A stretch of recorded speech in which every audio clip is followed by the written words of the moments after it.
Okay. हाँ जी, कैसे हैं सभी? ओके। अगेन मैं केशव सर, प्लेटफॉर्म कोचिंग की ओर से फिर से एक बार नेटवर्क थ्योरी को लेकर आया हूँ। कल हम लोग 20 क्वेश्चन आपका डिस्कस कर चुके थे, ठीक है। आज हम लोग 21 से स्टार्ट करते हैं, ठीक है। इसमें 21, ठीक है, आते हैं यहाँ से 21 सेंटी। यस। ओ। Okay. Okay. Okay.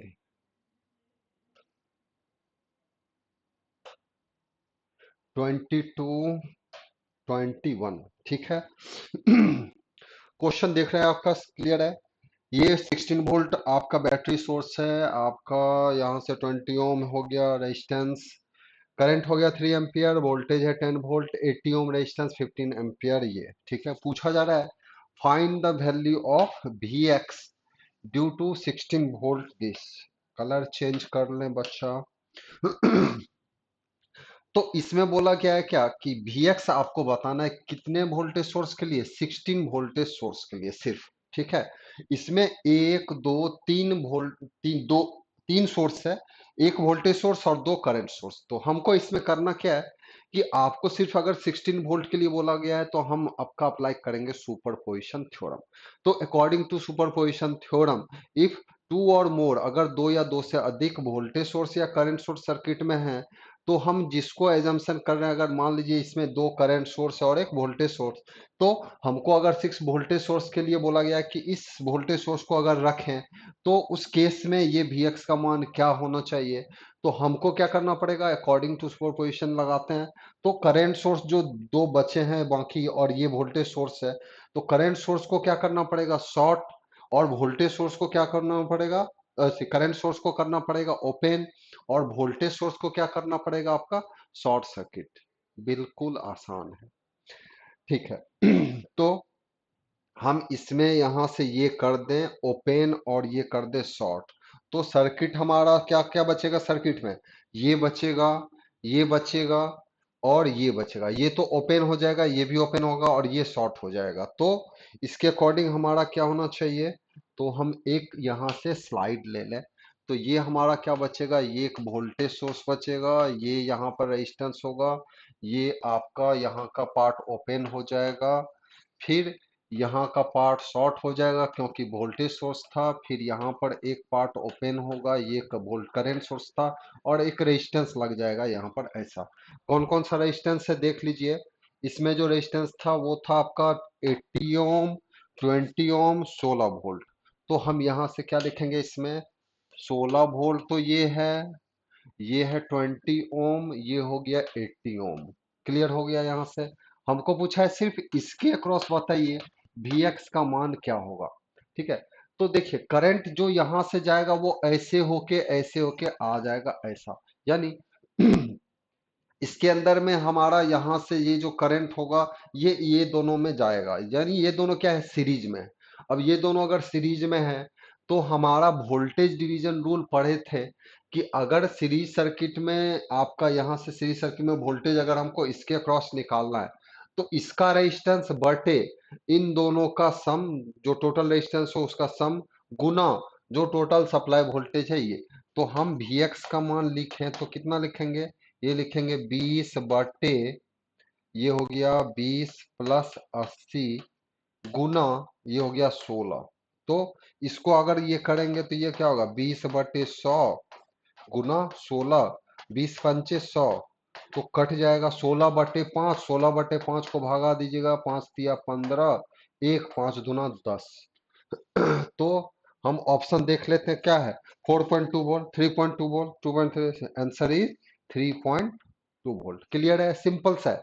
Voltage division का मतलब होता है सीरीज सर्किट में वोल्टेज डिवीजन अप्लाई करते हैं, या उसको दूसरे तरीके से भी करंट निकाल के वहां से आई इंटू आर कर सकते थे, ठीक है। सिंपल सा क्वेश्चन था, बस सर्किट देखने में ही बड़ा लग रहा था और कुछ नहीं।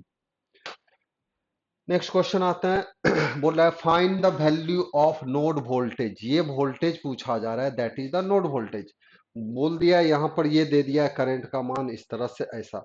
बहुत ही सिंपलेस्ट क्वेश्चन है, ये आपका नोड वोल्टेज बोला है, तो हम क्या करेंगे, इस पॉइंट पर केसीएल अप्लाई कर दीजिए। तो केसीएल के अकॉर्डिंग हम मान लिए ये इनकमिंग और ये दोनों इन आउट गोइंग, तो I1 ये हो गया I2, ये कर दिए I3। तो इक्वेशन क्या होगा, इनकमिंग करंट बराबर आउट गोइंग करंट, ये लिख सकते हैं, क्योंकि ये इनकमिंग है, ये दोनों आउटगोइंग। तो I1 का मान तो डायरेक्ट दिया है 2 एम्पियर, क्योंकि इसका डायरेक्शन भी वैसा है। अगर इसका और इसका डायरेक्शन सेम है तो +2 लेना है, अगर अपोजिट रहता तो -2। तो ये डायरेक्शन सेम है तो +2 आ गया। अब I2 का मान देखिए, ये भी ऐसा है और ये सोर्स का भी डायरेक्शन ऐसा है, तो डायरेक्ट हम लिख लेंगे कितना, 8 प्लस I3 क्या लिखा जाएगा, I3 का मान यहां से ये करेंगे V-0, ये रिफरेंस वोल्टेज होता है V-0/10, तो V-0/10। तो इसमें ये कर दिए, अगर हम यहां से कर दिए तो ये क्या आएगा, 8 इधर आ जाएगा, तो 2 - 8 बराबर V, तो V/10, तो ये आएगा -6 बराबर V/10। तो V का मान आ जाएगा आपका -60 वोल्ट। तो ऑप्शन देख लेते हैं क्या आ रहा है यहाँ से, -60 वोल्ट। ठीक है, तो ये रहेगा इसका आंसर। तो इसमें करना क्या था, केसीएल अप्लाई करके इनकमिंग करंट बराबर आउटगोइंग कर देना था, और कुछ करने का जरूरत नहीं था। ठीक है, नेक्स्ट क्वेश्चन आते हैं। बोल रहा है फाइंड द नोड वोल्टेज भी, फिर से आपका नोड वोल्टेज पूछा है, बस इस बार चेंज क्या कर दिया है कि आपका ये पार्ट चेंज कर दिया है ऐसा। ठीक है, ये इसको भी कर दिया है ऐसा। ठीक है, तो देखिए अब इसके लिए हमारा जिस तरह से दिया है, यहां से इस तरह से चेंज कर दिया है, तो हम इसके लिए हम क्या कर सकते हैं, इसको करने के लिए तो बहुत तरीका है। ठीक है, लेकिन एक सिंपलेस्ट वे से अगर हम करें, तो हम इसमें क्या कर सकते हैं कि ये वोल्टेज सोर्स के साथ में सीरीज में क्या लगा है, रेजिस्टेंस लगा है। इस वोल्टेज सोर्स के साथ में भी सीरीज में क्या लगा है, रेजिस्टेंस है। तो अगर हमारा ये पार्ट को हम voltage source with series resistance को चेंज कर दें current source with parallel resistance, तो इसमें क्या हो जाएगा, तो हम यहां से इसको चेंज करें। तो चेंज करने के लिए यहां से हम छोटा सा एक ये ले लें, आपका फिर से स्लाइड ले लें। ये रेजिस्टेंस तो 10 ओम का लगा दीजिए, ये तो 10 ओम वैसा का वैसा ही रहेगा। अब देखिए इसमें क्या है, 7 ओम, 7 वोल्ट 3 ओम, तो 3 ओम तो रहेगा पैरेलल में, और करंट सोर्स यहाँ आ जाएगा। इस करंट सोर्स का मान कितना होगा, 7 वोल्ट/3 ओम, ये करंट आएगा इसमें। और इसमें है 10 वोल्ट और 2 ओम, तो हमारा इसके लिए कितना आ जाएगा, इसमें 2 ओम तो पैरेलल लगा दीजिए और 10/2 कर दीजिए ऐसा, क्योंकि दोनों का डायरेक्शन पॉजिटिव है, ऊपर की ओर करंट रहेगा। तो आई का मान इस केस में क्या आएगा, 10/2 यानी 5 एम्पियर। ठीक है, ये पॉइंट का वोल्टेज हमको निकालना है। यहाँ पर 2 ओम रेजिस्टेंस आ जाता है, यहाँ पर कितना आएगा, 3 ओम। तो देखिए अगर एक सोर्स ट्रांसफॉर्मेशन करते हैं, सोर्स ट्रांसफॉर्मेशन का मतलब क्या होता है कि अगर कोई वोल्टेज सोर्स के साथ में सीरीज में रेजिस्टेंस हो, तो उसको आप current source with parallel resistance कर सकते हैं। हम भी यहाँ पर वही किए कि आपका ये वोल्टेज सोर्स के साथ विथ सीरीज रेजिस्टेंस था, ये वोल्टेज सोर्स के साथ सीरीज में, इसको चेंज कर दिया हम current source with parallel resistance.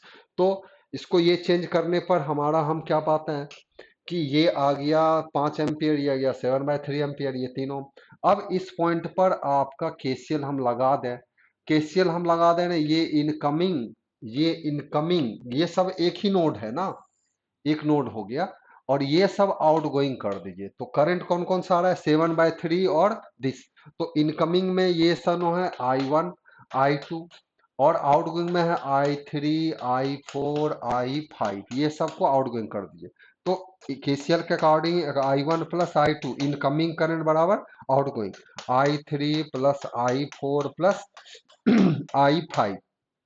I1 I2 क्या हो गया, I1 हो गया 5, I2 हो गया 7/3 बराबर I3 का मान हमारा V/3, इसका V/10, इसका V/2, तो ये हो गया V/3 प्लस, सॉरी, ये हो गया आपका V/3 plus V/10 plus V/2। ठीक है, ये हो गया हमारा, यहाँ से इसका एलसीएम निकाल लेंगे। ये हो गया 5 3 5 15 7 22, 15 7 22/3 आ गया ये। और इसमें यहाँ से कर लेंगे तो ये कितना आ जाएगा, 10 × 30, यानी ये आ गया 30, ये आ गया 10 भी, प्लस ये आ गया 10 यानी 3 भी, प्लस ये आपका आ गया 15 भी। ठीक है, 10 2 10, तो हमारा यहाँ से क्या आना, 2 1 2 2 5 10।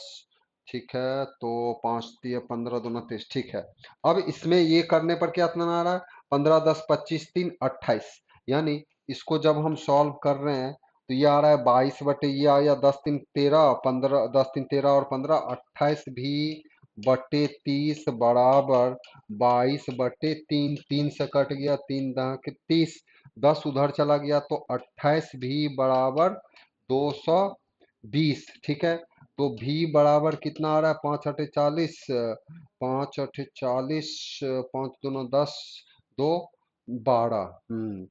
तो 5 से नहीं हो रहा है, 28 और दूना 16, 8 दूना 16। ऑप्शन में हमारा देख ले रहे हैं क्या क्या आ रहा है।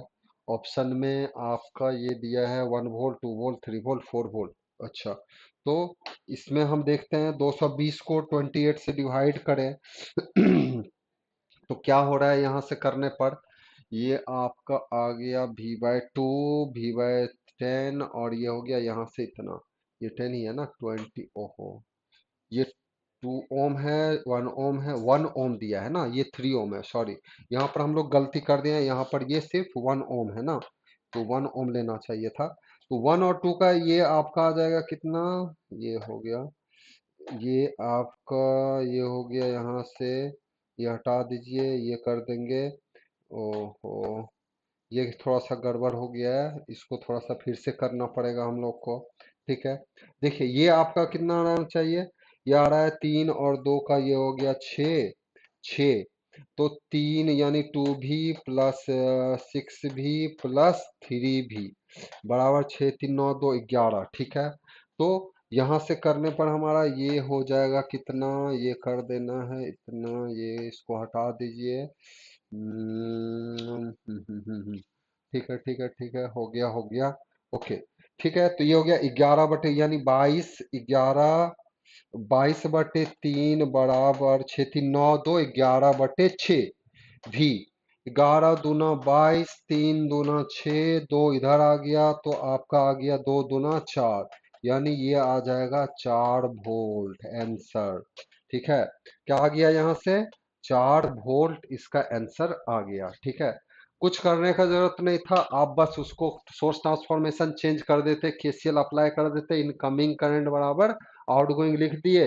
हमारा ये यहाँ पर 1 नहीं है, ये यहाँ पर 0 है, तो आपका यहाँ पर ये गड़बड़ लिखा गया था। तो इन सबों का एलसीएम लेके आप इसको सॉल्व कर दीजिए तो आंसर आ जाएगा कितना, 4 वोल्ट। ठीक है, आते हैं नेक्स्ट क्वेश्चन पर। सिंपल सा क्वेश्चन है क्वेश्चन ज्यादा हार्ड नहीं है। क्वेश्चन दिया है, find the Thevenin resistance RTH across A and B terminal. ठीक है, तो पहले ये समझिए, आरटीएच थेवेनिन रेजिस्टेंस निकालने के लिए हम क्या करते हैं, all the voltage source should be short circuit and current source should be dependent, current source should be open circuit. लेकिन ये जो शॉर्ट ओपन कर रहे हैं ये सिर्फ इंडिपेंडेंट सोर्स के लिए होता है, not for the dependent source. So आपका वोल्टेज सोर्स को हमको शॉर्ट करके हटा देना है, करंट सोर्स को ओपन कर देना है। ठीक है, और जिसके क्रॉस निकालना है वो सब और सब पार्ट रहेगा, bus voltage source current source को हटाना है और सब कुछ को नहीं हटाना है। ठीक है, तो हमारा यहाँ से इसमें क्या हो जाएगा कि ये हो जाता हमारा शॉर्ट। ठीक है, अगर हम यहीं से इसको करें तो ये हो जाता क्या हमारा शॉर्ट, ये शॉर्ट कर दीजिए, शॉर्ट हो गया तो इसका काम खत्म। और ये हो जाता ओपन, इसको ओपन कर देते तो ये हट जाता। सर्किट में क्या बचता, 8 2 8, ये हो जाता हमारा यहाँ से ऐसा, 8 2 8, और ये बचता हमारा इतना। तो इसके लिए हमारा 3 रेजिस्टेंस हो रहा है, 8 2 8, ये शॉर्ट हो गया। तो शॉर्ट होने के बाद देखिए ये पार्ट हमारा शॉर्ट हो जाता है, ये पार्ट क्या हो गया, शॉर्ट। हम सर्किट को अगर हम बनाएं एक तरह से, बोलिए एक तरह से हम सर्किट बना दें तो ये हो जाता शॉर्ट, इसके साथ में 2 ओम का रेजिस्टेंस लगा है, ये 8 ओम का है, ये भी 8 ओम का है। ये पार्ट हो गया ओपन क्योंकि करंट सोर्स था, ये 8 ओम हो गया, ये भी 8 ओम है। यहाँ पर हमारा है ए बी, ठीक है, ए और बी कर दीजिए, तो ये शॉर्ट हो गया तो इसका काम खत्म, ठीक है। करंट इधर से आके पास हो जाएगा इधर से और फिर ये आके आ जाएगा ऐसा। तो इसके अकॉर्डिंग हम देखें ए और बी के बीच में, तो 8 ओम जो है ये इस पॉइंट से इस पॉइंट के बीच में जुड़ा हुआ है, ये 8 ओम, और ये भी इसी पॉइंट के बीच में जुड़ा है, यानी ये दोनों क्या है, पैरेलल में। तो पैरेलल के लिए हम क्या लिखते हैं, 8 गुना 8 प्रोडक्ट बटे सम, ये करते हैं। तो इसको करने पर कितना आ जाएगा, ये आ जाएगा 4। तो आंसर क्या हो जाएगा इस पार्ट के लिए, आंसर हो जाएगा आरटीएच हो जाएगा इसका 4 ओम, ठीक है। बहुत ही सिंपल सा क्वेश्चन है, voltage source short circuit, current source open कर दीजिए, आरटीएच निकालना है, तो ये पार्ट चूंकि शॉर्ट हो जाता है, 2 ओम हट गया, बचा क्या, 8 और 8 ओम दोनों पैरेलल में, दोनों को निकाल देना है सिंपल से, ठीक है। आते हैं नेक्स्ट क्वेश्चन। नेक्स्ट क्वेश्चन दिया है, calculate the mesh current I1 and I2 following in the first and second meshes respectively, ठीक है। आपसे पूछा जा रहा है कि मेश करंट इसमें बताइए कि क्या होगा, ठीक है। तो इसमें हमारा मेश करंट के लिए हम देखते हैं कि इसमें ये मान लेते हैं ये I1 हो गया पहला मेश का, ये लूप 1 का करंट, और I2 हो गया लूप 2 का करंट, ठीक है। तो देखिए इसमें एक टर्म दे दिया है, ये दे दिया है कि ये जो बीच में है इस पार्ट का यहां से करंट कितना दिया है, 3 एम्पियर, लेकिन किधर है, ऊपर की ओर। तो ऊपर की ओर अगर हम बोले, तो अगर हम इस लूप में जाएंगे तो I1 तो नीचे की ओर आएगा, लेकिन इस लूप के लिए हम बोलेंगे तो ये I2 क्या होगा, ऊपर की तरफ, ठीक है। इसमें कौन सा है, I2। तो अगर हम इस पार्ट के लिए नेट करंट बोले, तो इस पार्ट के लिए, इस बीच वाले पार्ट के लिए नेट करंट क्या लिखा जाएगा, I2 माइनस I1 बराबर 3 एम्पियर। ये इक्वेशन हम पहला बोल सकते हैं, ठीक है। अब I2 माइनस I1 बराबर 3 एम्पियर, तो I2 का मान हम लिख सकते हैं कितना, 3 प्लस I2 बराबर लिख सकते हैं 3 प्लस I1, क्योंकि -1 उधर कर दीजिए, तो एक इक्वेशन तो हमारा यहां से ऐसे ही बन जाएगा, ठीक है। अब दूसरा इक्वेशन हम इसमें इस लूप के लिए ले लें, यहां से लेके ये पूरा पार्ट को यहां से लेके यहां तक, ऐसे लूप के लिए। तो इस लूप में क्या क्या आएगा, ये वोल्टेज, ये रेजिस्टेंस, ये रेजिस्टेंस, ये वोल्टेज। तो इस लूप में पूरा क्या क्या आ रहा है, देखिए ये हो गया आपका सेकेंड पोलरिटी, हम बताए थे लेते हैं केवीएल में कि ऐसे जा रहे हैं, तो सेकेंड पोलरिटी क्या आ रहा है, तो +5, यानी केवीएल हम अप्लाई कर रहे हैं लूप में, तो +5 इसके अक्रॉस क्या होगा, -5 इंटू I1, ठीक है। फिर इसमें क्रॉस क्या होगा, -3 इंटू I2, फिर इसमें आपका क्या आ जाएगा, -10 बराबर हो जाएगा 0, ठीक है। तो इसमें I2 का मान कितना रख दीजिए, 3 प्लस I1, 3 प्लस I1 रख दीजिए। अब देखिए ये 5 और ये -10, कितना बचेगा, -5, -5 उधर चला गया, तो -5 उधर जाएगा तो क्या होगा, +5 में आ जाएगा। अब ये -5 I1 दिया है और -3 I2, तो हम यहाँ से लिखेंगे -5 I1 -3 I2 का मान कितना है, 3 प्लस I1, तो ये मल्टीप्लाई हो जाएगा 3 प्लस I1 बराबर लिख दीजिए कितना इसका, 5। अब ये मल्टीप्लाई कर दिए तो माइनस माइनस हो गया -9 और -3 1, तो 3 और 5 हो गया -8 I1, और इधर बचेगा -9, तो -9 उधर चला जाएगा तो हो गया 5 प्लस 9, यानी 9 और 5 हो गया आपका कितना, 14, ठीक है। तो -8 I1 बराबर आपका आ गया 14, तो I1 का मान हमारा आ जाएगा क्या, 14 बटे -8 बराबर हो जाएगा 7, -7/4, -7/4। I1 का मान आ गया -7/4, तो यहां से एक पॉइंट ले ले, I1 का वैल्यू आ गया -7/4, -7/4, जिसका मतलब है कि ये हम भागा दें 7 को, तो माइनस तो आएगा, -4 का 4, 3 4 सत्ते 28, और 2 4 पंचे 20, 1.75 वाला आंसर जो होगा वही होगा ये। और I2 अगर हमको निकालना पड़ता तो I2 क्या होता, 3, सॉरी I2 अगर निकालना होता तो I2 क्या लिखते, 3 + I1। तो 3I1 का मान है माइनस ये 1.75 कर दीजिए, तो हमारा यहां से करने पर कितना आ रहा है, 1.25। आंसर इज आपका, यहां से देख लेते हैं क्या क्या है, 1.75 1.25, आंसर 1 ही है। तो इसमें क्या करना था, ये करंट का इक्वेशन यूज करना था, क्योंकि इसमें नेट करंट ऊपर की ओर कितना जा रहा है, 3 एम्पियर। अब आप लूप करंट लिए एक ऐसा और एक लिए है ऐसा, तो इसमें जो नेट करंट ऊपर की ओर जाएगा वो होगा क्या, I2 - I1। ठीक है, I2 ऊपर और ये दिस, तो नेट करंट कितना होगा, I2 - I1। यहां से उसको सॉल्व कर देंगे तो हमारा ये क्वेश्चन इजिली बन जाएगा। I1 निकाल दिया, I1 का मान रख दीजिए इसमें, यहाँ पर इसको सॉल्व कर लीजिए। इसको सॉल्व करने पर हमारा आ रहा है ये 1.75 और 1.25, आंसर इज ए। ठीक है, नेक्स्ट आते हैं क्वेश्चन। बोल रहा है mesh analysis can used for, पहला दिया planar circuit, non planar, both planar, neither planar this. देखिए मेश के लिए हमारा क्या होता है कि जब भी मेश अप्लाई करते हैं तो ये एक प्लेन सर्किट होना चाहिए। ठीक है, जब तक ये प्लेन नहीं होगा तब तक ये करंट उसमें हम नहीं दिखा सकते हैं। ठीक है, तो मेश करंट आपका तभी दिखा सकते हैं जब आपका इसके अंदर में ये प्लेन में ड्रॉ किया जा रहा है। ठीक है, तो इसको हम हवा में ड्रॉ नहीं कर सकते मेश करंट को। ठीक है, तो मेश मेश आपका एनालिसिस हम कहां पर करते हैं, प्लेनर सर्किट। प्लेनर का मतलब होता है जैसे ये प्लेन है, इसी सर्किट में हम आपका मेश एनालिसिस कर सकते हैं। ठीक है, तो ये था आपका क्वेश्चन नंबर 26। अब आते हैं क्वेश्चन नंबर 27। क्वेश्चन नंबर 27 क्या बोला, loss free RLC circuit the transient. ठीक है, जब एक लॉस फ्री आरएलसी सर्किट बोला जाता है, जब एक लॉस फ्री आरएलसी ट्रांजिएंट बोला जाता है, तो इसका मतलब है कि उसमें उसका ट्रांजिएंट के केस में हमारा जो पार्ट होता है वो एग्जैक्टली होता है साइनोसॉइडल। ठीक है, यानी इसके लिए हमारा कौन सा पार्ट रहेगा कि जो ट्रांजिएंट करंट होता है लॉस फ्री के लिए वो 100% क्या होता है, साइनोसॉइडल वेव। तो ये याद रखने वाला पार्ट है आपका, कि इसको याद रखना है कि loss free RLC circuit the transient current is आपका क्या हो जाएगा, साइनोसॉइडल। ठीक है, क्वेश्चन नंबर 27 था ये।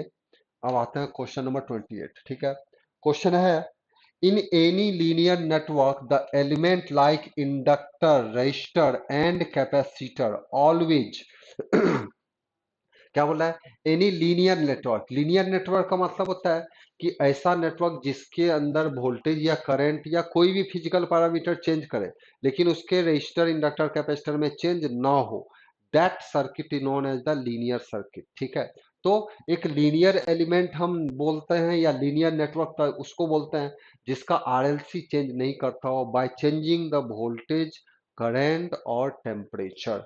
ठीक है, तो हम यहां से देख लेंगे, exhibit change due to change in temperature, no. Exhibit change due to change in voltage, no. Exhibit change due to change in time, remains constant irrespective of change in the temperature, voltage and time.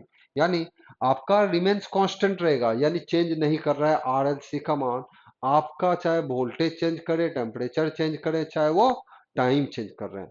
बहुत ही simple है बच्चा, बहुत simple. ठीक है, आते हैं next question.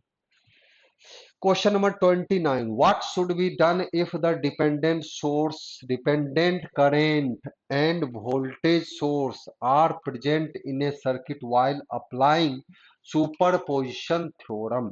ठीक है, तो बोल रहा है what should be done if the dependent current and voltage source are present in a circuit while applying superposition.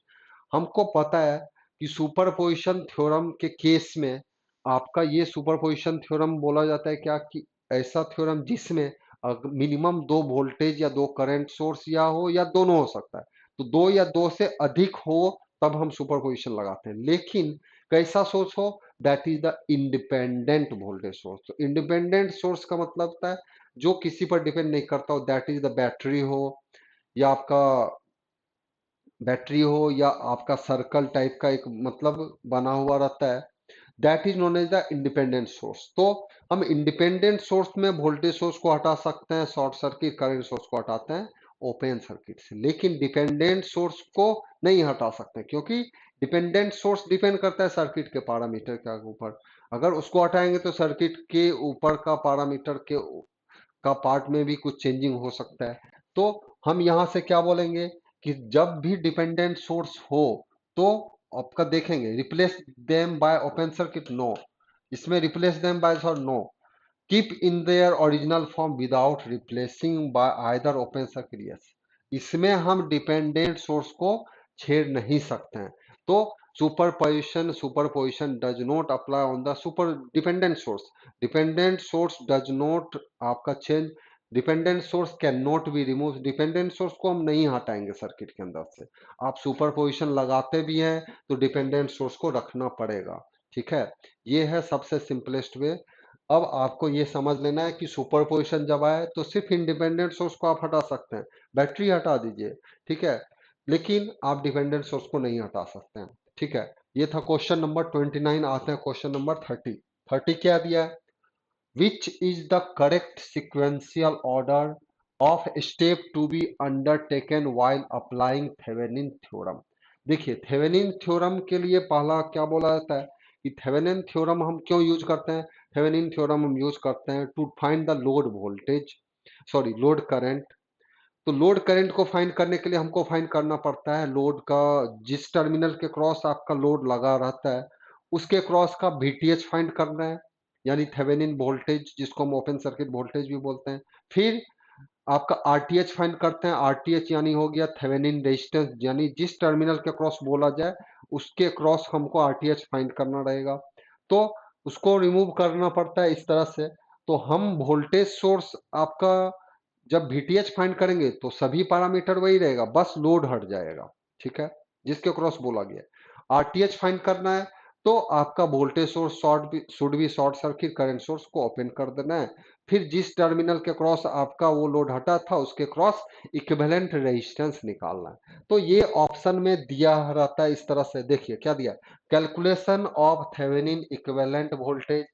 फिर दूसरा दिया है removal of branch impedance through which required current to be estimated, ठीक है, यानी पहला है थेवेनिन वोल्टेज फाइंड करिए, दूसरा है removal of branch impedance through which required current is to be estimated, यानी वो इंपेडेंस आपका रिमूव करना है जिससे आपका करंट हमको निकालना है, जिस जो रिक्वायर्ड करंट हमको चाहिए।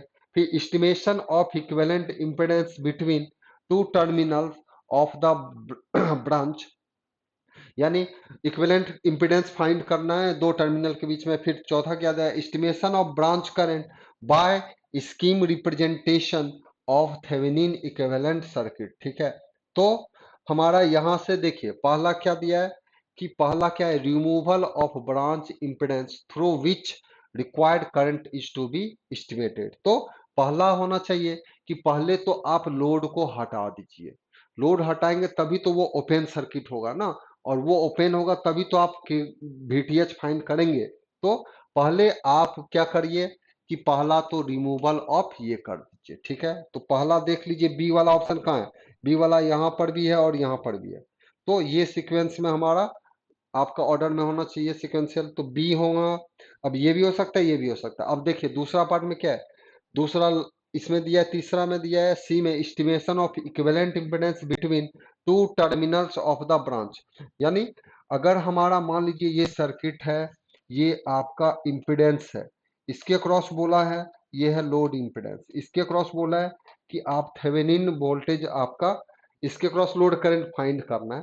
तो पहला पार्ट है आप इसको हटा दीजिए, इसको हटा दिए तो इसके क्रॉस का आप पहले क्या कर लीजिए, यहां से वीटीएच फाइंड कर लीजिए, ये हो जाएगा इसके क्रॉस वीटीएच। फिर इसके क्रॉस का आरटीएच फाइंड करना होगा या जेडटीएच। तो पहला हो गया बी, बी हो गया, दूसरा हो गया ए, ठीक है, दूसरा हो गया ए, तीसरा हो गया हमारा C estimation of equivalent impedance between two terminals of this, और लास्ट में हो गया equivalent estimation of branch current by systematic representation of Thevenin equivalent circuit. तो हमारा पहले आपका क्या करना है, लोड को हटा देना है, रिमूव करना है, रिमूव फर्स्ट। फिर दूसरा करना क्या है, VTH फाइंड करना है, तीसरा क्या करना है, ZTH फाइंड करना है, और लास्ट में चौथा क्या फाइंड करना है, थेवेनिन यानी लोड करंट। तो लोड करंट क्या होगा, VTH बटे ZTH प्लस ZL। तो ऑर्डर क्या रहेगा हमारा, पहला लोड को हटाने वाला ऑर्डर कहाँ है, यहाँ है, फिर VTH वाला ऑर्डर कहाँ है, यहाँ है, तीसरा ZTH वाला ऑर्डर कहाँ है, आपका ये हो गया यहाँ है, और लास्ट वाला ऑप्शन क्या है, ये। तो BACD ऑप्शन ई दिस, ये सीक्वेंस होना चाहिए बाय यूजिंग थेवेनिन्स थ्योरम। ठीक है, remove the load first, calculate the VTH second, third calculate the ZTH third point, और last calculate the load current by using Thevenin equivalent circuit. ठीक है, तो यहां से हम आते हैं, ये था क्वेश्चन नंबर 30। अब आते हैं 31। 31 क्या दिया हुआ, which among the following gets cancelled under the resonance condition in AC circuit if inductive and capacitive reactance are in parallel। अगर हमारा कैपेसिटिव और इंडक्टिव और कैपेसिटिव रिएक्टेंस रेजिस्टेंस जो भी है वो क्या हो, पैरेलल में हो, तो क्या होना चाहिए, रेजोनेंस कंडीशन के लिए क्या हमारा होना चाहिए। ठीक है, तो हमारा क्या होता है कि Z बराबर R प्लस जे XL माइनस XC होता है, किसके लिए, सीरीज सर्किट के लिए। ये किसके लिए होता है, सीरीज सर्किट के लिए। ठीक है, लेकिन तो इसमें बोल रहा है क्या कि which among the following gets cancel under the resonance condition. तो हमको पता है कि जब भी चाहे सीरीज में रेजोनेंस हो, चाहे वो पैरेलल में रेजोनेंस हुआ, आपका चाहे सीरीज में रेजोनेंस हो, चाहे वो पैरेलल में रेजोनेंस हुआ, imaginary part should be zero in the resonance condition. ठीक है, तो इमेजिनरी पार्ट हमारा क्या होगा, अब अगर हम एडमिटेंस लिखते हैं तो एडमिटेंस लिखा जाता है G प्लस जे बी, ये होता है कंडक्टेंस, और ये होता है ससेप्टेंस, ससेप्टेंस। ठीक है, ससेप्टेंस। तो for resonance, for resonance, for resonance के लिए हम क्या बोलते हैं, इमेजिनरी पार्ट, इमेजिनरी पार्ट क्या होता है उसका, जीरो हमेशा। अब ये होता है पैरेलल, ये होता है किसके लिए, पैरेलल। ये किसके लिए बोलते हैं, ये होता है सीरीज के लिए। तो सीरीज के लिए इमेजिनरी पार्ट ये जीरो करना है, पैरेलल के लिए इमेजिनरी पार्ट ये जीरो करना रहता है। तो ये जो पार्ट है इमेजिनरी पार्ट, इसको हम बोलते हैं ससेप्टेंस। ठीक है, तो हमारा पैरेलल सर्किट के लिए क्या बोला जाएगा, इसका मान ये हो जाएगा, ससेप्टेंस का मान कैंसिल हो जाता है। ठीक है, तो at the resonance condition in the parallel circuit the susceptance will be zero। ठीक है, because susceptance is the imaginary part, susceptance क्या है, imaginary part में है, तो रेजोनेंस पर इमेजिनरी पार्ट हमेशा क्या होता है, जीरो। ठीक है, और सर्किट पूरा का पूरा रियल बन जाता है रेजोनेंस पर। और रियल सर्किट का मतलब है सिर्फ या तो रेजिस्टेंस या तो कंडक्टेंस होता है, जिसका मतलब है वो कंप्लीट डीसी सर्किट पर वर्क करता है। ठीक है, तो ये याद रखना है आपका। हम आते हैं अब क्वेश्चन नंबर 32। ठीक है, क्वेश्चन ज्यादा हार्ड नहीं है, सिंपल सिंपल क्वेश्चन है, सिंपल सा बन जाएगा, कोई दिक्कत नहीं होना चाहिए इसमें आपको। ठीक है, अब आते हैं, what is the potential value of the reference या datum node use in the node analysis of this. देखिए, अब ये समझाने के लिए क्या पढ़ रहे हैं कि जैसे ये है, क्वेश्चन में ये बोला है कि ये जैसे है इस तरह का, इसमें हमारा बोला जाता है कि what is the potential value, यानी रेफरेंस नोड का क्या पोटेंशियल होता है। रेफरेंस नोड जिसको हम बोलते हैं डेटम नोड। तो इसमें देखिए, नोड हमारा बनता है जब भी दो ब्रांच, ब्रांच का मतलब है कोई भी एलिमेंट जिसका दो टर्मिनल हो, जैसे बैटरी है दो टर्मिनल, कोई भी ब्रांच जो कि कोई भी नोड जो बनता है उसमें दो ब्रांच मिलते हैं, जैसे एक नोड ये हुआ, एक नोड ये हुआ, एक नोड ये हुआ, ये तो तीन नोड हो गया। अब ये जो है ये जंक्शन है, ये क्या है, जंक्शन, क्योंकि इस पे कितना ब्रांच छोड़ा है, तीन। जब भी तीन ब्रांच मिलता हो तो उसी को हम बोलते हैं जंक्शन। अगर दो ब्रांच मिले तो नोड, तीन ब्रांच मिलता हो तो junction, junction is also a node. अब एक नीचे देखिए यहाँ पर इसके इस पार्ट में कोई भी रेजिस्टेंस नहीं है, जिसको हम क्या करते हैं एक पॉइंट पर मिला दें और उसको अर्थ कर दें। अर्थ करने का मतलब हो गया कि यहाँ से इसका वोल्टेज क्या हो जाता है, जीरो। इसी को हम बोलते हैं रिफरेंस नोड। यानी ये जो पूरा पॉइंट है इसमें कोई रेजिस्टेंस नहीं है तो सबको एक पॉइंट बोल सकते हैं, इसी को एक पॉइंट बोल सकते हैं। तो इसी को हम बोलते हैं रिफरेंस या डेटम नोड, इसी को हम बोलते हैं रेफरेंस या डेटम नोड। तो जी रेफरेंस या डेटम नोड का वोल्टेज क्या होगा, रेफरेंस या डेटम नोड का वोल्टेज क्या होता है, जीरो। अर्थ क्या रहता है, तो आंसर इज ए। ठीक है, क्वेश्चन नंबर 32। क्वेश्चन नंबर 33, ठीक है। Which among the following is also regarded as dual of the Thevenin's theorem. तो ड्यूअल का मतलब होता है कि आपका हमारा थेवेनिन्स के अकॉर्डिंग, ड्यूअल का मतलब है कि थेवेनिन में हम क्या करते हैं, कोई भी सर्किट को रिप्लेस कर सकते हैं एक voltage source with series resistance, और उसका डुअलिटी क्या है, उसका अपोजिट। यानी अगर हम कोई सर्किट को voltage source with series resistance कर सकते हैं तो उसको उल्टा कर दें तो current source with parallel resistance. तो सीरीज हो जाता है पैरेलल में, वोल्टेज हो जाता है current, that is the duality. तो इसमें डुअलिटी में हमारा क्या होता है कि थेवेनिन्स थ्योरम के अनुसार से ये सर्किट हमारा होता था ऐसा, ये होता था ऐसा, ये है प्लस माइनस वीटीएच और आरटीएच, ठीक है। और ये होता था लोड जो कनेक्ट करते थे आरएच। अब इसका रिप्लेसमेंट हम कर दें ये पार्ट का, ये जो पार्ट है ये है थेवेनिन सर्किट का। तो अगर नॉर्टन में करते हैं तो ये होता है ऐसा आई एन, और ये होता है आरटीएच, यही होता है आरटीएच यहाँ पर भी, और ये लोड लगा देते हैं आर एल। तो इसका ये है नॉर्टन इक्विवेलेंट सर्किट। ये कौन सा सर्किट है, नॉर्टन इक्विवेलेंट सर्किट। और ये है थेवेनिन इक्विवेलेंट सर्किट, कर दीजिए थेवेनिन इक्विवेलेंट सर्किट।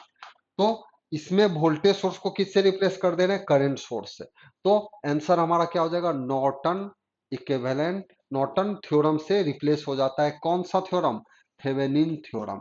तो थेवेनिन में voltage source with series resistance RTH होता है, लेकिन नॉर्टन में current source with parallel resistance RTH होता है। ठीक है, सिंपल है क्वेश्चन, बहुत ही उतना वो नहीं है, बस सिंपल सा ऐसे कर देना है। ठीक है, आते हैं next question. Question number 34, how do the series resonant circuit behave under the resonance condition. ठीक है, क्या बोल रहा है कि सीरीज सर्किट जो है, सीरीज रेजोनेंट सर्किट पर आपका कोई series resonant circuit, series resonant circuit में वो कैसा बिहेव करता है। ठीक है, तो सीरीज रेजोनेंट सर्किट में हमारा करंट तो कांस्टेंट रहता है ना सीरीज में, तो चेंज क्या करता है, वोल्टेज। वोल्टेज इंडक्टर और कैपेसिटर के क्रॉस आपका सोर्स से ज्यादा भी हो सकता है। ठीक है, इसका मतलब है कि सीरीज में करंट कांस्टेंट रहता है तो करंट का तो बढ़ने का चांस नहीं है। जो बढ़ता है वो है वोल्टेज, किसके क्रॉस, इंडक्टर और कैपेसिटर के क्रॉस का वोल्टेज सोर्स से ज्यादा हो सकता है। तो सीरीज आरएलसी सर्किट में रेजोनेंस कंडीशन सब जब रहता है तो हम बोलते हैं उस केस में ये एक तरह का एक वोल्टेज आपका एम्पलीफिकेशन का काम करता है। तो ये हमारा क्या हो जाएगा, एज ए वोल्टेज एम्पलीफायर के तरह काम करता है। तो सीरीज में series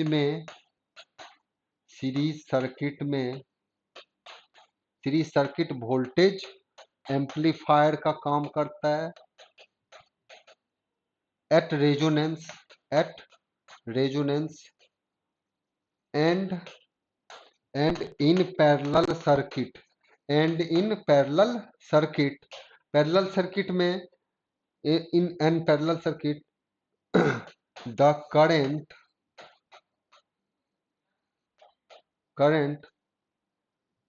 work as current amplifier. इसमें हमारा ये कैसा काम करता है, करंट एम्पलीफायर का, एट रेजोनेंस, एट रेजोनेंस। ठीक है, यानी एट रेजोनेंस पर, यानी हमारा सीरीज सर्किट में वोल्टेज एम्पलीफायर काम करता है, क्योंकि करंट तो कांस्टेंट रहता है सीरीज में, लेकिन वोल्टेज का मान इंडक्टर और कैपेसिटर के क्रॉस सोर्स से भी ज्यादा होने का चांस होता है।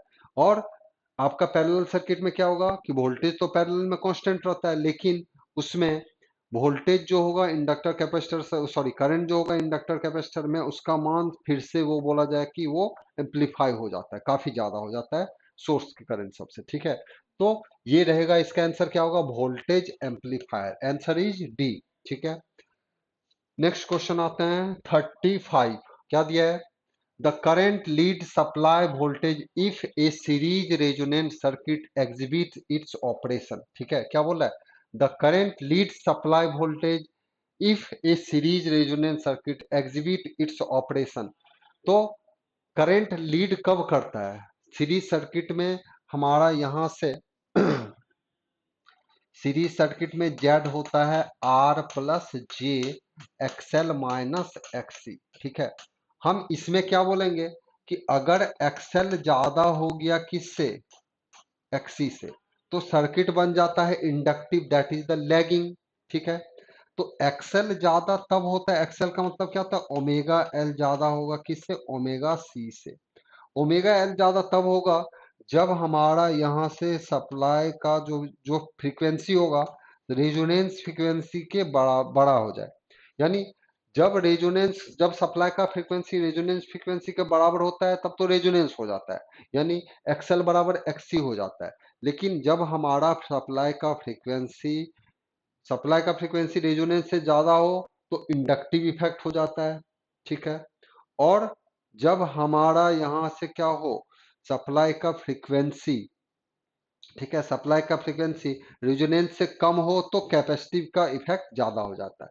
क्वेश्चन में क्या दिया है, the current lead supply voltage if A series resonance circuit exhibit its operation, पहला दिया है। तो हमारा अगर ये ज्यादा होता है तो बोलते हैं लैगिंग सर्किट हो जाता है, और अगर हमारा इसका मान कम होगा इससे तो लीडिंग सर्किट हो जाता है, और अगर ये इसके बराबर हो जाए तो ये आ जाता है यूनिटी पावर फैक्टर सर्किट, ठीक है। तो हम देखते हैं क्या कि आपका लीडिंग हमारा केस तब आता है जब एफ का मान कम हो किससे, रेजोनेंस से, यानी ये तब होगा जब रेजोनेंस फ्रीक्वेंसी, ठीक है, यानी operation the resonant frequency above below this, ठीक है। Supply voltage if A series resonant circuit exhibits its operation. अब यहां पर क्या होगा, बिलो, अगर हमारा हाई करेंगे, हाई यानी एबव कर देंगे, एबव द रेजोनेंस फ्रीक्वेंसी करने पर क्या होगा, लैगिंग बन जाएगा। और अगर हमारा इक्वल कर देंगे तो यूनिटी, अगर हम बोले कि यहाँ से इक्वल, तो इक्वल द रेजोनेंस फ्रीक्वेंसी पर क्या होगा, हमारा इक्वल करने पर तो वो यूनिटी पावर फैक्टर सर्किट बन जाएगा। और अगर हमारा बोल दें कि ये लो बिलो कर दे, बिलो करने पर हमारा कैसा सर्किट बन जाता, वो लीडिंग सर्किट, ठीक है। तो ये लीडिंग सर्किट हो जाता है यहाँ पर ऐसा। तो हम बोल सकते थे कि इस केस में क्या करना पड़ेगा, बिलो, तभी जाके यहां पर क्या लिख सकते थे, बिलो, अगर हमारा यहां से ये बिलो हो किससे, रेजोनेंट फ्रीक्वेंसी से, जब भी रेजोनेंट फ्रीक्वेंसी से फ्रीक्वेंसी का मान बिलो हो जाएगा तो वो सर्किट काम कर जाएगा एज ए लीडिंग सर्किट की तरह, सीरीज सर्किट, ठीक है। तो ये सीरीज में है, पैरेलल में इसका रिवर्स कर देना है, बस और कुछ नहीं है। तो सीरीज सर्किट में पहले इंपेडेंस देखिए क्या होता है, ये एक्सेल ज्यादा होगा इससे, कब, अगर if XL greater than this, तो ओमेगा एल इसका मतलब है ज्यादा है ओमेगा सी। ये तब होता है, तो इसमें केस होता है, पहला केस, दूसरा केस, तीसरा केस, तीन केस होता है इसमें, कि अगर ये ज्यादा होगा इससे तो लैगिंग सर्किट हो जाता है, एफ इससे कम होगा तो लीडिंग, एफ बराबर हो गया तो यूनिटी पावर सर्किट, ठीक है। तो ये सिंपल सा कॉन्सेप्ट है, बस क्वेश्चन में कुछ किया नहीं है, बस आपको बस ध्यान रखना है कि ये तीनों पार्ट इंपॉर्टेंट होता है इसका, ठीक है। क्वेश्चन नंबर ये था आपका 35। ओके, नेक्स्ट क्वेश्चन आता है क्या दिया है, which of the following theorem can be applied to any network, linear और नॉन लीनियर, एक्टिव और पेसिव, ठीक है। देखिए अब इसके लिए हमारा ये क्या बोलते हैं कि, बोल रहा है कौन सा थ्योरम है जो हम अप्लाई कर सकते हैं एनी नेटवर्क, चाहे वो लीनियर हो, नॉन लीनियर हो, एक्टिव हो, पेसिव हो, टाइम वेरिएंट हो या time invariant. Linear non linear पता है आपका, एक्टिव मतलब होता है जो एनर्जी सोर्स, जो आपका जो एनर्जी देता है, that that is known as the active source तरह। जो एनर्जी ले रहा हो उसको बोला जाता है पेसिव सोर्स तरह का।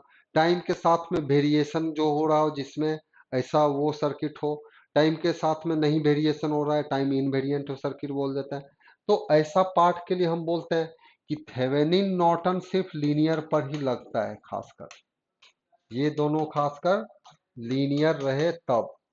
तो बचा कौन, ये। यानी आप टेलीजेंट थ्योरम हम कहीं भी लगा सकते हैं, चाहे वो लीनियर हो, नॉन लीनियर हो, चाहे anything, that is known as the Tellegen's theorem. ठीक है, तो क्वेश्चन नंबर ये था 36। ठीक है, नेक्स्ट आता है which of the following theorem is applicable for both linear and non linear circuit. ठीक है, तो फिर से इसमें क्या है, कौन सा थ्योरम लीनियर और नॉन लीनियर दोनों के लिए लगाते हैं। ठीक है, तो आपका ये नहीं लग सकता, ये भी नहीं लग सकता, ये भी नहीं, इसमें कोई नहीं है, तो answer is none of this. Simple सा क्वेश्चन है, ये तीनों नहीं लगता है तो हम इसमें कुछ नहीं बोल सकते हैं। ठीक है,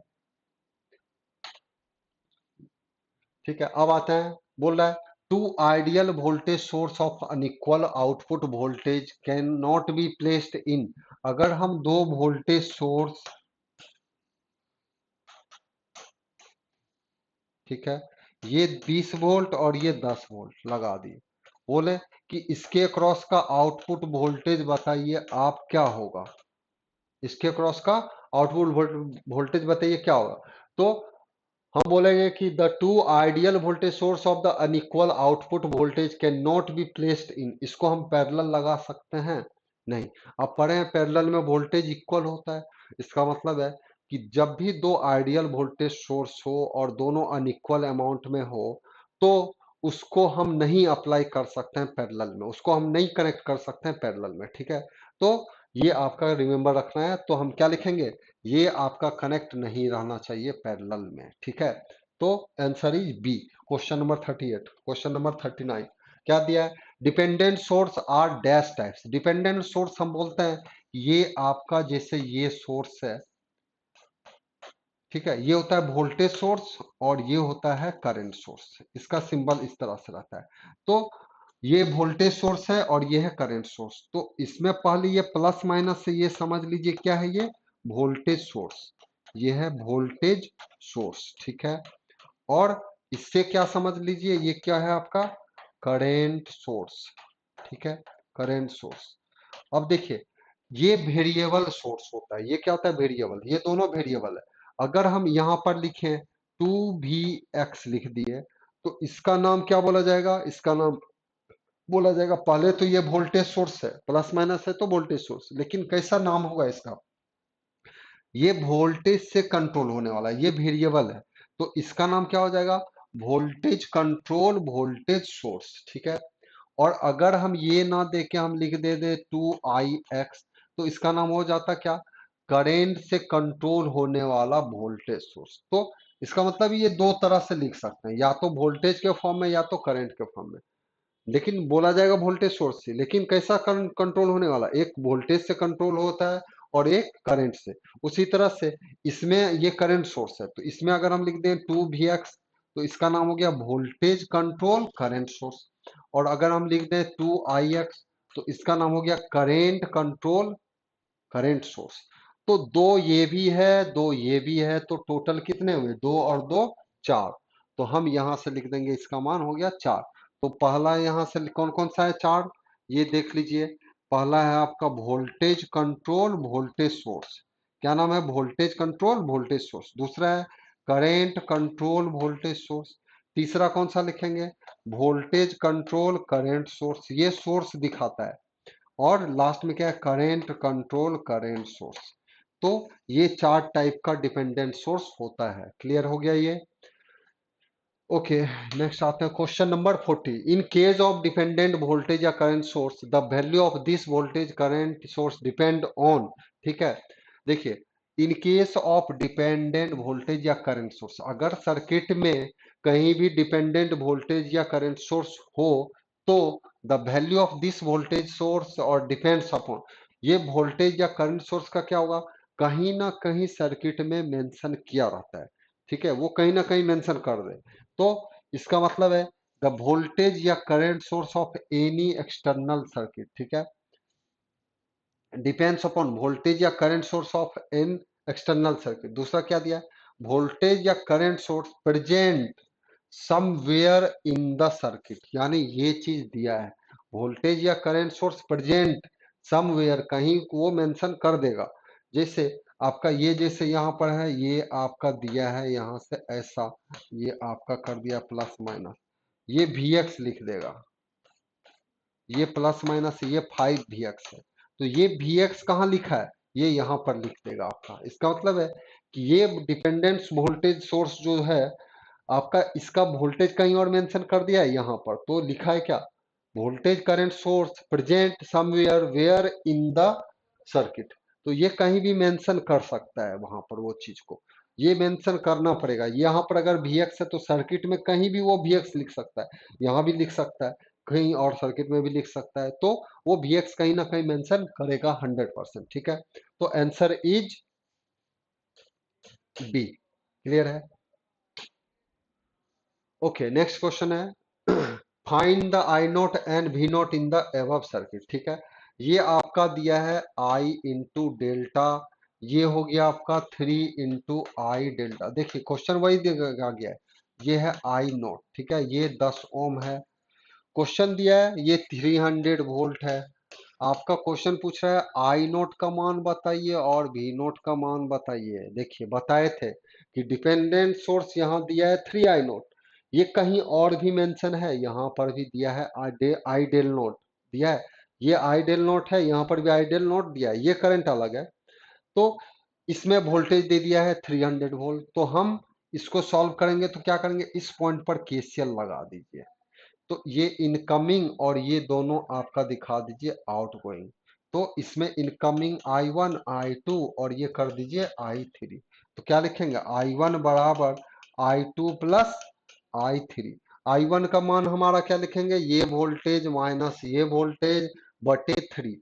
तो इसमें लिख दीजिए ये आपका, ये आई डेल नोट ही ले लीजिए एक तरह से, ये आई डेल नोट कर दीजिए बराबर लिख दीजिएगा। I2 का मान कितना लीजिएगा, देखिए I2 इधर जा रहा है और इधर से करंट कितना आ रहा है 3 I डेल नोट, तो ये इसके अपोजिट में जा रहा है, तो ये आ रहा है -3 I del note plus I3 का मान क्या कर दिए, ये पॉइंट का वोल्टेज मान लीजिए कितना, ये वोल्टेज V नोट हो गया, तो इस वोल्टेज का मान यहाँ से ये जो V नोट है ये लिखेंगे कितना, V नोट -0/10, यानी ये हो जाएगा नीचे में 10। अब ये करंट को इधर कर दीजिए तो ये आएगा कितना, 4 जुड़ जाएगा, 4 I डेल्टा नोट बराबर V नोट बटे 10। अब देखिए आई नोट आई डेल नोट का मान हमको चेंज करना पड़ेगा, क्योंकि एक ही इक्वेशन है, दो वेरिएबल। आई डेल नोट का मान यहाँ से क्या लिखेंगे, देखिए इस ये वोल्टेज माइनस ये बटे 3, तो आई डेल नोट का मान हम लिखेंगे 300 -3 बटे सॉरी 300 माइनस वी नोट बटे 3, यही होगा ना। करंट इसमें ऐसे जा रहा है तो लिखेंगे ये माइनस ये बटे 3, यहाँ से ये कर देंगे, यहाँ से तो कितना आ जाएगा ये 4 × 300 माइनस वी नोट बटे बटे हो गया आपका 3 बराबर वी नोट बटे 10। ठीक है, ये आ गया वी नोट बटे 10। ठीक है, तो इसमें यहाँ से ये 10 इधर मल्टीप्लाई 3 उधर मल्टीप्लाई, तो ये हो गया 10 चौके 40 में से 40 को गुना कर दीजिए, तो 40 × 3 हो गया 40 × 120 और 2 जीरो और बिठा दीजिए, फिर ये हो गया 40 माइनस 40 भी नोट और ये बराबर हो गया कितना, ये चला गया उधर तो ये हो गया 40 3 भी नोट, तो ये आपका गया 40 40 ये हो गया 3 भी नोट, ये उधर चला गया तो 12,000 बराबर ये आपका आ गया 40 दिए 40 3 45 भी नोट। तो हमारा यहाँ से भी नोट का मान कितना आ रहा है, लगभग में ये करेंगे तो ये 12,000 बटे 43 43 12,000 बटे 43। ठीक है, तो इसमें यहाँ से हम करें तो कितना आ जा रहा है, 12,000 बटे इतना, ये 12,000 डिवाइडेड बाय 43, ये 279, यानी हमारा यहाँ से देख लेते हैं इसमें 279। ठीक है, यानी ये लगभग में ये बोलिए तो आंसर क्या होगा, ये हो जाएगा 280। इसका मतलब है इस वी नोट का मान लगभग में कितना आ रहा है, 280 वोल्ट। ठीक है, सॉल्व करेंगे तो कितना आ जाएगा, 280 वोल्ट। तो हमको ये पता है। और क्या पूछा था, आई नोट। आई नोट क्या था, ये था ना आई नोट। तो आई नोट क्या होगा, 280 वोल्ट इसका वोल्टेज है। तो आई नोट का मान हो गया 280/10 कर दीजिए, यानी हो गया 28 एम्पियर। तो answer is 28 × 280। Answer is this. Clear हो गया ये। तो कुछ करना नहीं था, इस पॉइंट पर आपका लगा देना था केसीएल। अब केसीएल लगाते तो एक इक्वेशन आ रहा है और दो वेरिएबल आ रहा है। तो आई नोट को रिप्लेस करना पड़ेगा। आई नोट कहाँ है, ये। इस आई नोट में ऐसे ये करंट जा रहा है तो क्या लिखेंगे, ये पोटेंशियल माइनस ये, ओम्स लॉ लगा देना है सिंपल सा। ये माइनस ये बटे 3। तो ये वोल्टेज माइनस ये वोल्टेज बटे 3 कर दीजिए। यहाँ पर इस आई नोट का मान यहाँ रख दिए, कैलकुलेशन करके सॉल्व किए, आ रहा है 280 वोल्ट। इसके क्रॉस का वोल्टेज हमको वी नोट पता चल गया, यही था हमारा वी नोट, प्लस माइनस ये पता है, तो हमारा ये भी करंट निकल जाएगा, आंसर आ जाएगा। ओके, नेक्स्ट क्वेश्चन आता है। क्या दिया है, इन VCIS which is the control source in and which one is the dependent source. देखिए VCIS, IS का मतलब क्या हो गया, करेंट सोर्स। ICS का मतलब क्या हो गया, करेंट सोर्स। और VC का मतलब हो गया voltage control, voltage C4 control.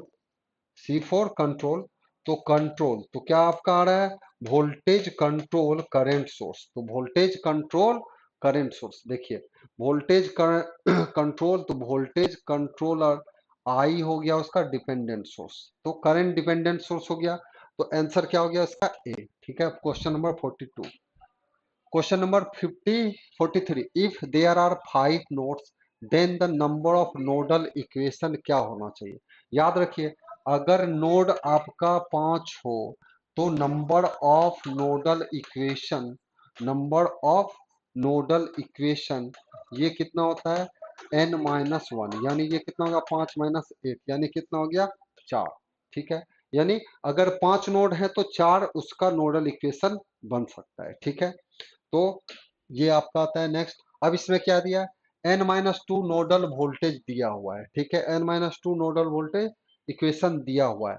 तो n-1 plus this nodal voltage दिया है, यानी इसमें टोटल हमारा क्या है, n माइनस और ये हो गया n+1, क्या दिया है, नोडल नोडल वोल्टेज इक्वेशन। यानी अगर ये n+1 नोडल वोल्टेज इक्वेशन रहा होगा, ठीक है, तो इसमें नोड कितना रहा होगा, अभी पढ़े कि n नोड होगा तो n-1 नोडल वोल्टेज इक्वेशन होता है। अब अगर n+1 नोडल वोल्टेज इक्वेशन हो तो उसका नोडल नोड कितना होगा, उससे एक ज्यादा ही होगा ना, उसमें कौन सा आंसर आ जाएगा, n+2। तो इसमें नंबर ऑफ नोड कितना होगा, नंबर ऑफ नोड कितना होगा, जो भी इसमें दिया है नंबर ऑफ नोड इक्वेशन +1 कर दीजिए। ठीक है, तो आंसर इज दिस।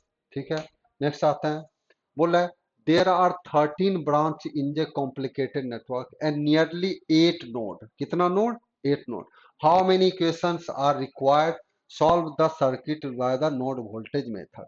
तो इसमें नंबर ऑफ नोड कितना है, 8 है। तो number of node equation, number of node voltage equation या नोड वोल्टेज इक्वेशन कर लीजिए।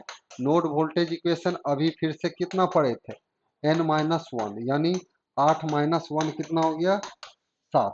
Answer is 7।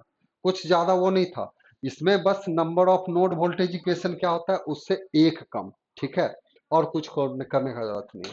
नेक्स्ट आते हैं क्वेश्चन, बोला what is the voltage at the second terminal at the given figure. ठीक है, हमको सेकेंड टर्मिनल पर वोल्टेज का इक्वेशन यानी वोल्टेज बताना है क्या होगा। ये वोल्टेज 135 ये दिया है, 1 यहाँ पर 20 ये दिया है, इतना इतना इतना। ठीक है, तो देखिए अब इस पॉइंट के लिए हम लिखे यहाँ से, तो इस पॉइंट पर हमारा देखिए क्या होगा कि इस पॉइंट पर हम लगा दें केसीएल, ये इनकमिंग, ये भी मान लीजिए ये भी इनकमिंग, और ये कर दीजिए आप आउटगोइंग। तो I1 I2 और ये हो गया आपका I3। तो इसके लिए हमारा इक्वेशन क्या हो रहा है बताइए, 5 ये हो गया, तो ये दोनों इनकमिंग है तो लिखेंगे कितना, I1 प्लस I2 बराबर I3। I1 का मान कितना लेना है, ये पॉइंट का वोल्टेज देखिए कितना है 135, 135 वोल्ट। तो 135 माइनस ये भी मान लीजिए इस पॉइंट का वोल्टेज, 135 माइनस भी बटे 10, तो 135 माइनस भी बटे 10 प्लस I2 का मान कितना आ रहा है इधर से 5 एम्पियर, प्लस 5 बराबर हो गया I3 का मान V बाय 10, V बाय 10, ठीक है, V बाय 50, सॉरी 50 है, V बाय 50, ठीक है। तो ये हो गया ये इनकमिंग करंट और ये भी इनकमिंग, तो 135 माइनस भी बटे 10, ये पोटेंशियल माइनस ये बटे 10, क्योंकि हाई से लो घटाते हैं, करंट हमेशा किधर से फ्लो होता है, हाई से लो, तो ये माइनस ये माइनस ये बटे 10, यहाँ से कर दिए प्लस 5, इसको हम सॉल्व कर लेंगे, तो 135 माइनस भी कितना रहा है, 135 माइनस भी बटे 10 प्लस 5 बराबर, ये आपका आ गया भी बटे 50, ठीक है, भी बटे 50, ठीक है, भी बटे 50 ही है ना, हाँ, भी बटे 50। तो यहाँ से ये कर दीजिए, एलसीएम ले लेंगे तो आएगा 135 माइनस भी प्लस 50 बराबर भी बटे 50 बटे 10, 10 से कट गया, 10 बचे 50, 5 से इधर मल्टीप्लाई कर दीजिए, 5 से इधर मल्टीप्लाई हो गया तो 135 गुना 5 माइनस 5 भी प्लस 250 बराबर हो गया आपका भी। तो ये भी 5 भी उधर चला गया, ये हो गया 25 25 पचतिया 15, 2 17 के साथ हाथ में 1, 5 का 5 1 6, तो 25 25 5 15 2 17 5 5 1 6, फिर माइनस ये हो गया प्लस 250 बराबर हो गया 6 भी, इसको ऐड कर दीजिए तो कितना आएगा, 5 7 5 12 6 2 8 1 9 बराबर आ गया 6 भी। तो भी का मान आ रहा है 925 बटे 6, 925 बटे 6, 925 बटे 6 का मान कितना हो जा रहा है, देखिए कैलकुलेट कर लीजिए, 925 बटे 6 यानी 154.1, यानी इसमें 154.1, 154.1 यहाँ से कितना आ रहा है 1 4 दिस एक बार कैलकुलेशन कर लें, देख लेते हैं, ये आपका आ रहा है 50, ये हो गया 20, 135 माइनस भी बटे 10, ठीक है, प्लस 5, तो ये दोनों इनकमिंग हो गया, यहाँ से ये हो गया आउटगोइंग भी बटे 50, ठीक है, तो भी बटे 50 में हमारा 135 माइनस भी प्लस 5, ये 10 बचे 50, 50 हो गया, तो 10 बचे 50, अच्छा 50, ठीक है, 50 बचे 250 हो गया, ओहो, ओके, बचे 25, हम्म, बचे 25, 5 दिया 15 2 17 5 का 5 1 6 तो 0 5 7 2 5 7 5 12 का 2 6 2 8 1 925, 925 बटे 10, तो ये आ रहा है क्या 6 925 बटे 10, तो हमारा यहाँ से करने पर कितना आ रहा है 154, आपका ऑप्शन में क्या क्या आ रहा है 132.20, 137.20, 173.20, 120, ठीक है, इसका ऑप्शन में थोड़ा सा वो लग रहा है मुझे, कुछ मिसप्रिंट हुआ है, आंसर इसका कर लीजिएगा, ये लिख लीजिएगा, आंसर इसका कितना आ रहा है 154.16 वोल्ट, ठीक है, मैच कर लेंगे आंसर, ठीक है। आता है नेक्स्ट क्वेश्चन, देखिए क्वेश्चन क्या है, for a voltage source terminal voltage is equal to the source EMF, ठीक है, एक वोल्टेज सोर्स अगर हम लेते हैं, ठीक है भी, तो टर्मिनल वोल्टेज जो होगा वो क्या बोला है, voltage source terminal voltage is equal to the source EMF, ये हो गया इसका टर्मिनल वोल्टेज, तो ये वोल्टेज इसके बराबर हो सकता है नहीं, क्योंकि इसका अपना एक इंटरनल रेजिस्टेंस होता है, क्या होता है इंटरनल रेजिस्टेंस, तो terminal voltage equal to the source में नहीं, क्योंकि कुछ ड्रॉप यहाँ पर से जो भी वोल्टेज आपका मान लीजिए ये 240 वोल्ट है, ये यहाँ का वोल्टेज यहाँ पर नहीं हो सकता, ये टर्मिनल वोल्टेज लोड के क्रॉस नहीं मिल सकता है, क्योंकि कुछ वोल्टेज ड्रॉप होने के बाद यहाँ पर मिलेगा आपको, तो ये वोल्टेज जो होगा वो हमेशा इस सोर्स के वोल्टेज से हमेशा क्या होगा वो, यानी पूरे वोल्टेज सोर्स हमेशा टर्मिनल वोल्टेज जो होगा वो terminal voltage is always lower than the source EMF. Terminal का वोल्टेज क्या होता है हमेशा, ये वोल्टेज हमेशा आपका कम होगा किससे, इसके सोर्स के वोल्टेज से। ये सोर्स का वोल्टेज है बैटरी का, तो इस वोल्टेज से तो हमेशा कम ही रहेगा ना आपका। अगर ये बराबर हो सकता है जब ये ओपन पार्ट हो तब करंट उसमें नहीं जाए, अगर इसमें करंट नहीं जाएगा तो कोई ड्रॉप होगा, आई आर इसका क्या होगा, आई आर हो जाएगा जीरो, यानी जो वोल्टेज यहाँ पर है वो पूरा का पूरा मिल सकता है। तो बराबर हो सकता है टर्मिनल का वोल्टेज सोर्स के वोल्टेज से, ये सोर्स का वोल्टेज है, लेकिन हम बोलेंगे बड़ा नहीं हो सकता है, तो दैट इज द कंडीशन है। ठीक है, तो आंसर क्या हो गया हमारा सी। ठीक है, क्वेश्चन नंबर 47 48 आता है, क्या दिया, constant voltage source is active bilateral passive this, फिर है एक्टिव एंड यूनिलैटरल। तो एक कांस्टेंट वोल्टेज सोर्स इज क्या होता है, वो होता है एक्टिव, और क्या होता है वो यूनिलैटरल। जैसे एक डीसी सोर्स ले लें, डीसी सोर्स, डीसी सोर्स क्या होता है कि ये आपका एक कांस्टेंट तो है या साथ में क्या है यूनिडायरेक्शनल, ये एक ही डायरेक्शन में हो और कांस्टेंट रहा हो। ठीक है, तो that is known as the एक कांस्टेंट वोल्टेज सोर्स का ये आपका पहचान होता है। ठीक है, तो आंसर इज सी। 48 49 क्या दिया है, if energy is supply from a source who is resistance is 1 ohm to a load of 100 ohm the source will be. ठीक है, बोला if the energy is supplied from a source who is resistance 1 ohm to a load of इतना the source will be. Source हमारा देखिए एक source है जो कि इसका 1 ओम रेजिस्टेंस है, और ये है सोर्स, सॉरी सोर्स, सोर्स में क्या दिया है ये पता नहीं है, अब ये हमको बताना होगा कि ये सोर्स हमारा क्या होगा। ठीक है, तो ये आपका 100 ओम ये दिया है, ये लोड समझिए। बोला है कि ये सोर्स क्या होगा, तो बोला है कि from who is 1 ohm resistance, इसका रेजिस्टेंस कितना है 1 ओम, और लोड का रेजिस्टेंस कितना है 100।